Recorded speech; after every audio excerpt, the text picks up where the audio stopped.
का हो? Happy new year. Same to you. अरे हम तुम्हारे खातिर एक गिफ्ट लेके आए हैं। कितना मानेला हमरा के? भाई गड़िए गेटवा पुलिस पता चले तो कितना मानी थे। का लेके आई हुआ दिखावा ना। देखबू? हाँ वो बेचैनी बढ़ा था। ला ला हाई हाई ला देखा। अरे बप्पा ई का लेके आई हुआ? तू ही कहे रहू कल ही रतिए के हम कहे कि मेहरारू लेके आओ तो काटू ले आवे हमार का हो जाता है। सुना मार बात। अब बोले लायक बचल का सुनैबा का सुनैबा बोला। हम लैले बानी तोहरा ला पूछ के हो दान। अब भायल जवन भायल खिसिया मत। ढेर हंसा मत नहीं तो बड़ा खतरा होए वाला बा। काहे बाड़ू खिसियात दांत कूच के हो धान। सुना हम लैले बानी तोहरे से पूछ के हो धान। काहे बाड़ू खिसियात दांत कूच के हो धान। रानी लैले बानी हम खाली तोरा खातिर कीन के हो तोरा खातिर कीन के। जिंदगी नाश कर देला हमार।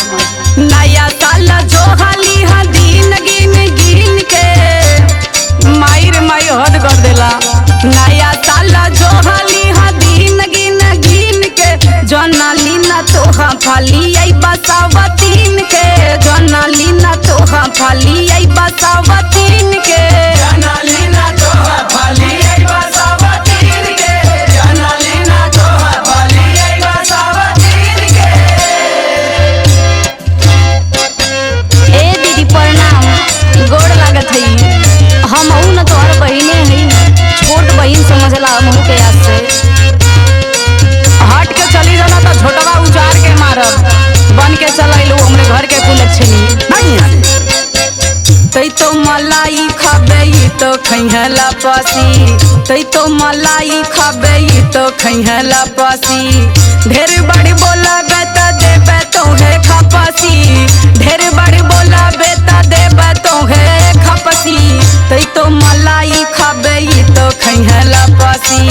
भैया मलाई खई है भौजी खई है लपासी। भैया मलाई खई है भौजी खई है लपासी। अरे पगली तुम ये में आवे नहीं। बात मत करा सुना तो के काम वाली बात बताइला। धनी तनी है ने आवा हो कुछ काम वाली बात हो खेदा। कौन काम है बोला बदल का बा। सुना सुन ला बोला बरो कौन ले फिर बोल बुता।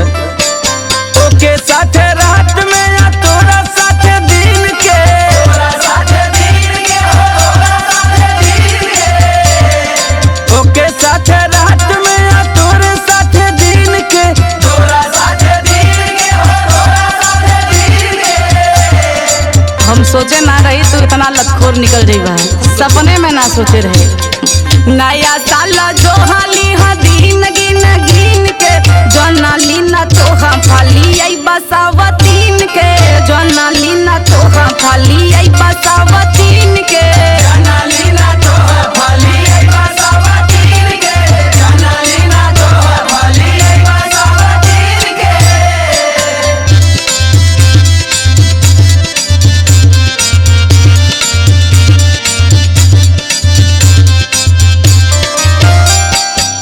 चला बड़की माई साथे चला तू कचहरी। मामा साथे तोहा उना सोई बुमा सहरी।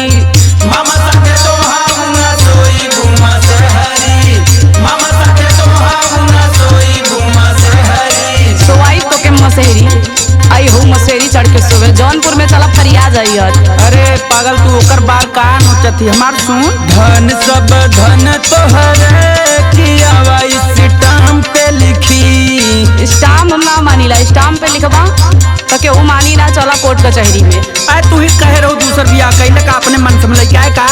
आई हो हम तो लबल के बोले लबल रहे। हां होई वसीयत हमार भतार तब बाद में बटी। वसीयत हो जाई तो ते लेके रहो हम अपने हिस्सा पे रह। सुना सुना सुना सैलेंदर मनीष ज्योति पैबू का तू छीन के। का तू छीन के हो पैबू का तू छीन के। नया साल जो हाली खाली